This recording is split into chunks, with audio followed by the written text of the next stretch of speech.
สบายดีท่านผู้ชมทุกท่านยินดีต้อนรับเข้าสู่ช่องก๊อปปี้ชาแนลวันนี้เราเดินทางมาที่บ้านกะลุกคือเก่าพี่น้องวันนี้เข้ามารอบที่2กลับมาช่วงค่ำๆประมาณ 7:00 นมืดตึ๊บเวลาพี่น้องทางเข้ามากับแต่ว่าบ้านนี่นะเข้ามาก็ไกลเติบเลยพี่น้องประมาณ3 กิโลมองนี่แหละและทางบ้านเข้ามาบ้านน้องตุ้มนี่นะมันเป็นภูพี่น้องขึ้นภูลงภูแบบนี้อยู่ตลอดเลยยากและก็เปรี้ยวทางนี้เส้นทางมืดแท้มืดว่าคือคลิปก่อนหน้านี้ก็ปีท้ายให้พี่น้องเบิ่งก็เมื่อกี้นี่เราถ่ายคลิปแล้วเราก็ออกไปหาตัดคลิปลงคลิปอย่างนั้นก็ไปซอกกินข้าวแล้วก็ไปซื้อยาซื้อหยังมาให้น้องตอนนี้บ่ใจกำลังเอายาไปให้น้องต้มอยู่ก็บ่ฮู้ว่าน้องกินข้าวกินหยังแล้วบ่มื้อนี้เพราะว่ามื้อนี้เฮาบ่ได้ซื้อนั่นอยู่เนาะกินมาไม่กินแต่ว่านี่เราซื้อมาจากเบิดหรือบ่จังไดก็เมื่อวานนี้ซื้อปลานิ่นมาให้น้องแหน่บ่ฮู้ว่าน้องเอาไปเฮ็ดหยังกินแล้วก็หมดข้าวเจ้าหมดเค็มหมูหยองพี่น้องหมูหยองแล้วก็ซีอิ๊วเพราะว่าคนเป็นแม่ลูกอ่อนก็น่าจะกินอาหารพวกนี้มันก็สิง่ายนิดหน่อยนึงแต่ก็จะยากบ่มีหม้อหุงข้าวนี่แหละพี่น้องเฮ็ดคือกับเจ้าเฮ็ดคล้ายๆคือข้าวเหนียวนี่แหละแต่ว่านึ่งใส่หม้อคือกันแต่ก็จะบ่มีหม้อหุงซื่อๆพี่น้องก็เห็นคนแตกกันอึ้นอยู่ถ้าพี่น้องคนก็หลายอยู่นี่ไปถามเบิ่งกับเจ้านำกันมื้อนี้ก็เจ้าน่าจะมากินน้ำซ่าครับก็ลืมซื้อน้ำซ่ามาให้กับเจ้าแน่ยันมันมึนก็เจ้าสิบ่ได้มาซุ่มแซวกันบ่ได้มานั่งลมมานั่งแอ่นกันพี่น้องมื้อนี้นะอากาศหนาวนี่ก็เจ้าก็นั่งผิงไฟ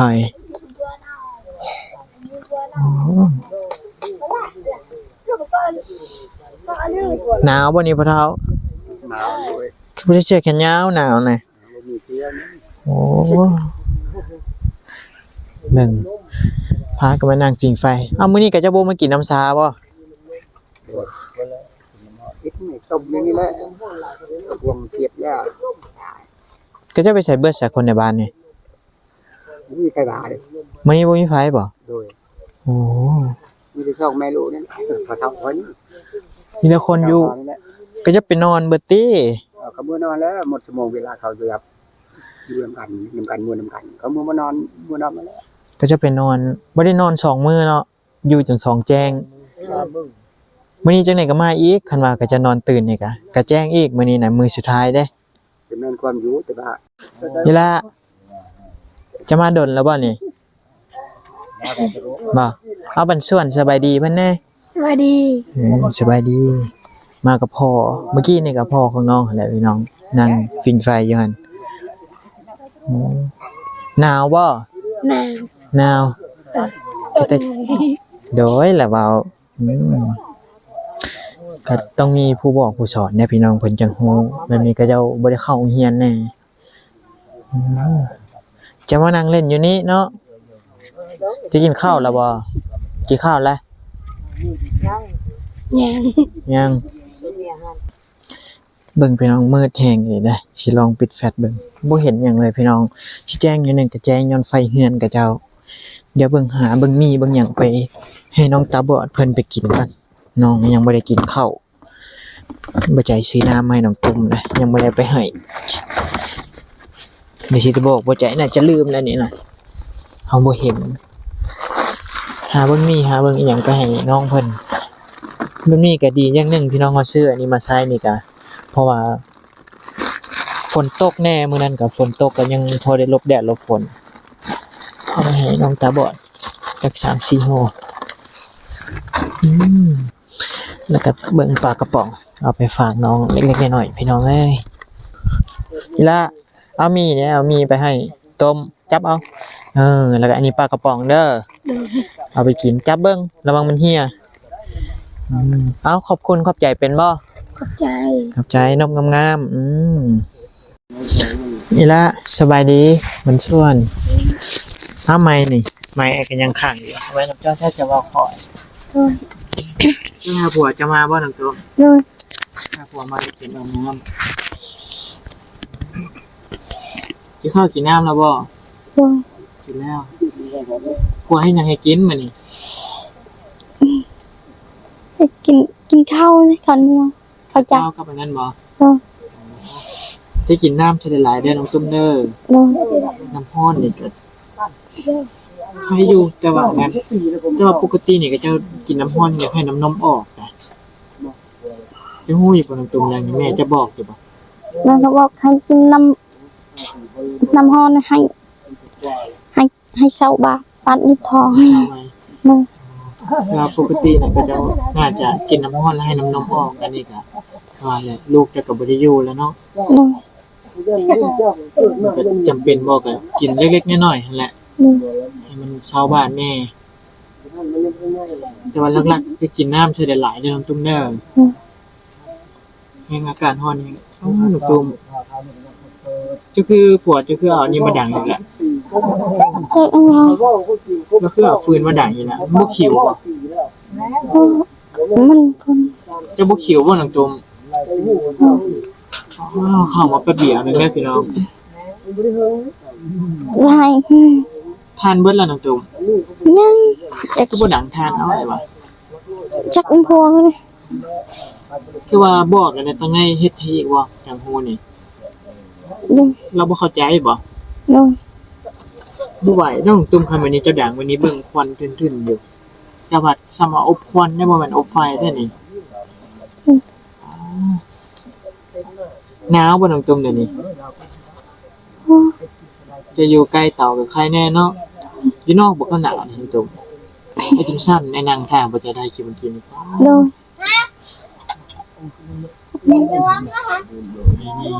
ผัวบ่ต้มน้ำให้นี่ เลย แต่ผัวนี่มันจัดแจงให้แต่กับบางอันบางอย่างก็ต้องได้บอกทุกอย่างนั่นแหละ เลย บอกอยู่เรื่องอันนี้บัดนี้ผัวจะมาแล้วจะบอกผัวจะได้นำตัวมาเอาท่านใส่เอา เล มัน ย จังบ่ควันมันยากอยู่เจ้าเด่นใครแน่ละบ่เจ็บหลังนะนำตัว ใช่ไหม ใครแน่ละจะนั่งจะอิงอยู่บ่ฉะนั้นน่ะอิงตลอดเด้ออิงแล้วก็เหยียดขา เลย คันว่าจะเมื่อยเหยียดแล้วเจ้าก็นั่งคือสินั่งบัดนี้ก็นั่งเมื่อยเฮ็ดบัดนี้แล้วก็เหยียดขาเปลี่ยนท่านั่งตลอด เลย เฮานั่งท่าเดียวบ่ได้เด้อ เลย เบิดละบ่น้ำตุ้มข้าวเจ้า ยัง ยังอยู่ เลย จักเทื่อละเฮ็ดหุงข้าวเจ้า สองเถื่อ สองเทื่อ เลย แม่จะยังซื้อมา3โลให้น้องนั่นก่อนช่วงจำเป็นนี้ก่อน เมื่อวานนี้ผัวจะปิ้งปลาให้กินบ่น้ำตุ้ม เลย แซ่บอยู่บ่ แค่ ฝีมือผัวเจ้าเอง เลย เป็นบ่เราเฮ็ดกะ ตั้น อ่ะตอนเจ้าถือพาน่ะผู้ใดเป็นคนเฮ็ดกินน้ำตุ้ม พวกให้ ผัวเจ้าก็เฮ็ด เลย เฮ็ดเวียกแน่นึ่งข้าวได้ผู้ใดนึ่ง พวกให้ขันพวกให้มาไวพวกให้ ถ้าผัวมาค่ำน่ะน้องตุ้มจังได้นึ่ง เลย โอ้คือมาสบายแท้อีหลาเป็นทุกอย่างให้เลยน้องตุ้มจะย่านฝนตกอยู่บ่ ย่าง ถ้าฝนตกสิเฮ็ด เอาไปวัดมันปุ๊บ เอาให้บัตรมาคุมก็คือเก่าและสังกะสีมันก็บาดแต่บัตรขาดอีกคือเก่าได้อีกล่ะ นะ คือบ่ใช้ลบแล้วก็แล้วตอนคนมาหลายๆนี่ จักมันพวกโอ้ คันใช้ลบแล้วก็เบิดห่วงแล้วบัดนี้ก็บ่ได้ย่านแล้ว เลย ตอนคนมาเงินกำจะหลายๆจะแบบบอกผัวเจ้าแหละให้กับเจ้าขึ้นนำจับซอยจะขึ้นน่ะต้องเป็นผัวเจ้าเป็นคนขึ้นนะคนที่ขึ้นมันก็บ่คือเพอถึงหัวเงินเจ้า เลย บ่จะเอาน้ำมาให้น้ำชาได้เบิดแล้วบ่ อืม ยังอยู่ก็จะคือมากินน้ำชามันเป็นยังไงล่ะ มันน้ำชาน้ำหลุด อ๋อน้ำชานี่ทงเขียวๆนี่ก็จะเอาไปต้มมันนะ ยัง คนในบ้านนี่บ่ได้มากินบ่มื้อนี้ ก็จะไปนอนแมันบ่ เลย เขาบ่ได้นอน2มื้อ3มื้อพี่นะน้ำชาก็ยังอยู่อาจจะมื้ออื่นก็สิกลับมากินอะไรมื้อนี้พักผ่อนแม่นบ่ เลย แล้วก็นอนอิ่มอยู่บ่น้องโจม ที่ อิ่มนอนหลายๆเด้อพักผ่อนให้มันเพียงพอยังอยากออกไปนอกอยู่บ่นี่ ยากขัน มันอยาก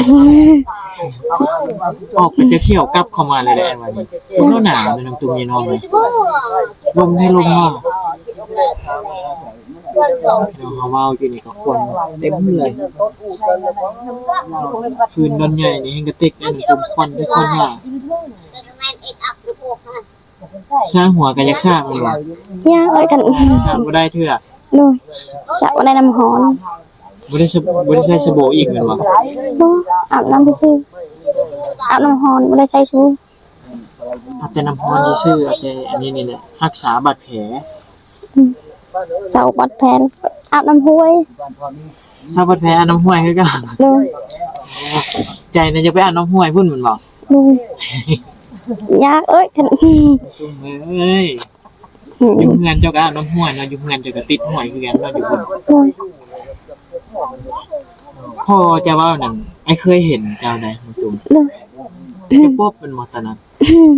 ยังหอยก็โอ้โห แหน่น้องตุ้มนะไปที่ปีกายเนี่ยไปเฮือนพ่อน้องตุ้มนั่นแหละไปนะเห็นเฮาแล้วปุ๊บยังน้อยมันบ่ตอนนั้นเฮาก็บ่จื้อจนมาถามพ่อแล้วจังฮู้เห็นรถเฮามาจอดแล้วก็ปุ๊บนี้มีรถเฮามาจอดแล้วก็ปุ๊บนี้ ติดยา แม่นบ่น้องตุ้มสารภาพแล้วว่าวันนี้น่ะ ก็คืออุบัติเหตุ ไอ้ถามพ่อเจ้าได้จักฮู้นี่พ่อจะเว้าพ่อจะไปใช้น้องตุ้มน่ะ ไปชงโทรศัพท์หมู่ โทรศัพท์หมู่ยืมโทรศัพท์หมู่บ่ โดยบ่มีโทรศัพท์ เราบ่ไปเล่นตีผัวเจ้าตอนอันนี้นี่ บ่ขยันอยู่คนนี้ เจ้าให้บ่ต้องจมให้ผัวกันถ้าเราไปเล่นตลอดเจ้าให้บ่ จนเขาเจ็บว่าให้นะ แนวมันแล้วเนาะน้องตุ้มนี่ก็เป็นให้ได้จะเป็นใช่เนาะน้องตุ้มเนาะจะสิไปเฮ็ดหยังก็น้องตุ้มพยานนี่แม่นเลยน้องตุ้มไอ้ว่านี่ โดย ไอ้น้อยนี่14ปีน้องตุ้มอีกจักเดือนจะฮอด15ปีฮู้บ่ โดย ฮู้เลย โดย น่าจะอยู่สัมมโนครัวน่าจะมีอยู่วันเดือนปีเกิดสัมมโนครัวคือเก่าแล้วเดี๋ยวนี้อยู่ห้านโทรศัพท์กับเจ้าคุณ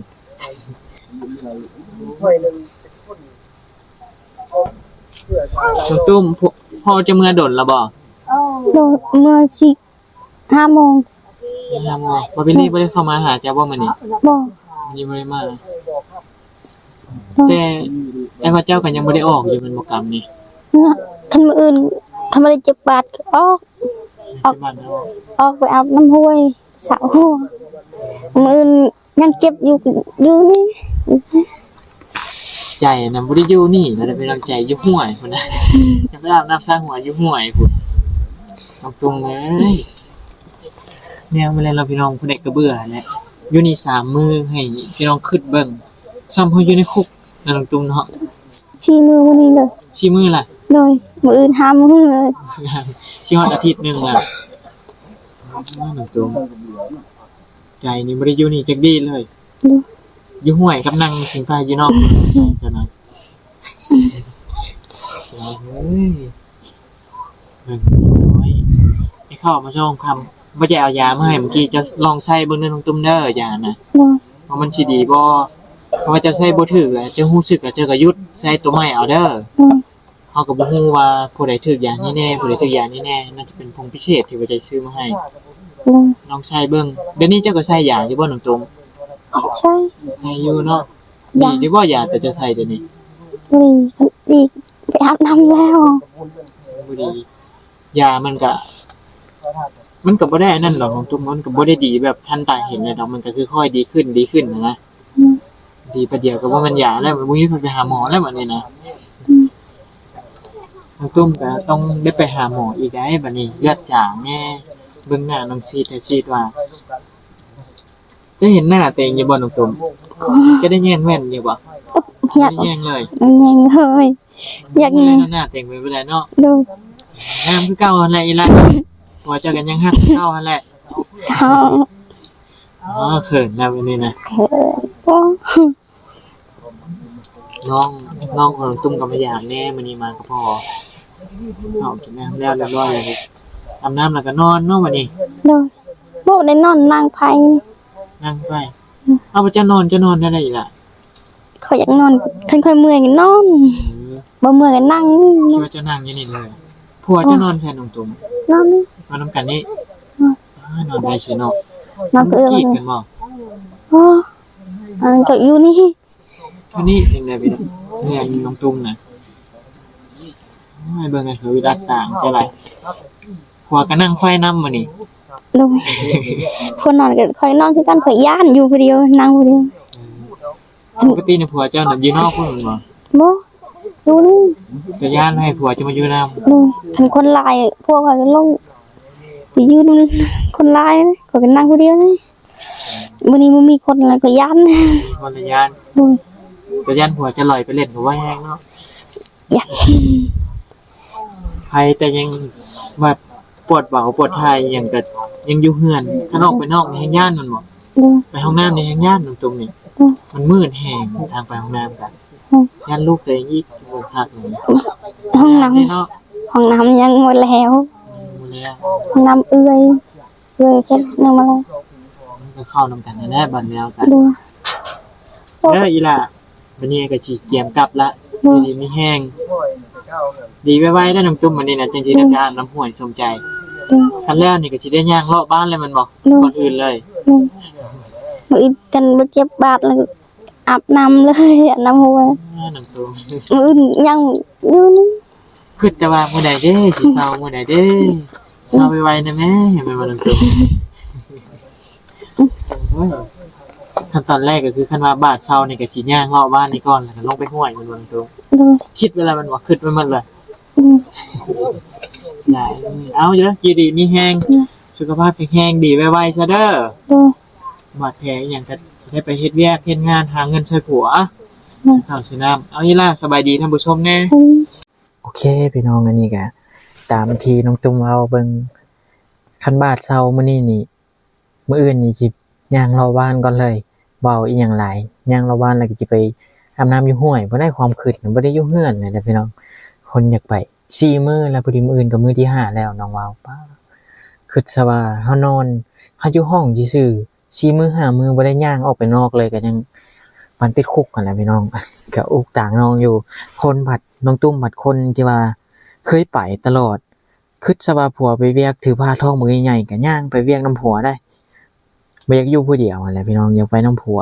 อ่ะไปก็ไปซะเฮาก็บอกแต่พี่น้องบอกพยายามบอกว่าอย่าย่างหลายเด้อตอนน้องถือผ้าหั่นคันย่างหลายย่านลูกเป็นอันนั้นอันนี้ไปก็ว่า แต่ว่าคนถือผ้าปกตินี่ต้องได้ย่าง แต่ว่าน้องนี่ย่างหลายเกินไปได้พี่น้องย่างขึ้นผู้ได้ย่างขึ้นไปอันนั้นน่ะ ตามทางนี่ออกไปนอกทางนี่ป้าพี่น้องพูดได้พูดว่าทางของเงินน้องตุ้มนี่นะโอเคพี่น้องจังได๋ก็ขอให้ทุกท่านอยู่ดีมีแรงสุขภาพแข็งแรงผิดพลาดประการใดก็พี่ก็ต้องขอโทษขออภัยไว้ณที่นี้เนาะพี่น้องบางสิ่งบางอย่างเฮาก็น่าจะบ่ฮู้เลิกนะพี่น้องก็บอกได้แน่แล้วก็บางคำบางอย่างก็บอกแน่บ่บอกแน่สิ่งที่เฮาบ่ฮู้ก็บ่ได้เว้าพี่น้องเหมือนที่เฮาฮู้ก็ได้บอกได้แนะนำไปแล้วก็ทั้งผัวน้องตุ้มเฮาต้องได้บอกทุกเรื่องได้พี่น้องผัวน้องตุ้มนั่นเพราะว่าเราน่ะบ่ฮู้หยังเลย เรื่องดังไฟนั่นคือกันเฮาบอกได้พี่น้องแล้วก็เอาถ่านไปดังเบิ่งนึงก็เอาฟืนมาดังคือเก่าเบิ่งก็พี่ไปถ่ายคลิปแป๊บเดียวนึงเว้าจนบ่อยากมีเสียงแล้วนะมันควันตีทึนขึ้นน้องตุ้มก็ว่าหยังบ่ได้พี่น้องว่าแต่บ่คิ้วที่แท้น่ะป๊าพี่น้อง ไม่ก็เป็นมือ ควรแต่ควรว่าอยู่หั่นน่ะโอเคพี่น้องเดี๋ยวพบกันในคลิปหน้าอันนี้ก็ค่ำแฮงเลยฮอด 8:00 นแล้วพี่น้องทางก็เปรี้ยวแน่สำหรับคลิปนี้ก็พี่สิขอตัวไปก่อนพี่น้องบ๊ายบาย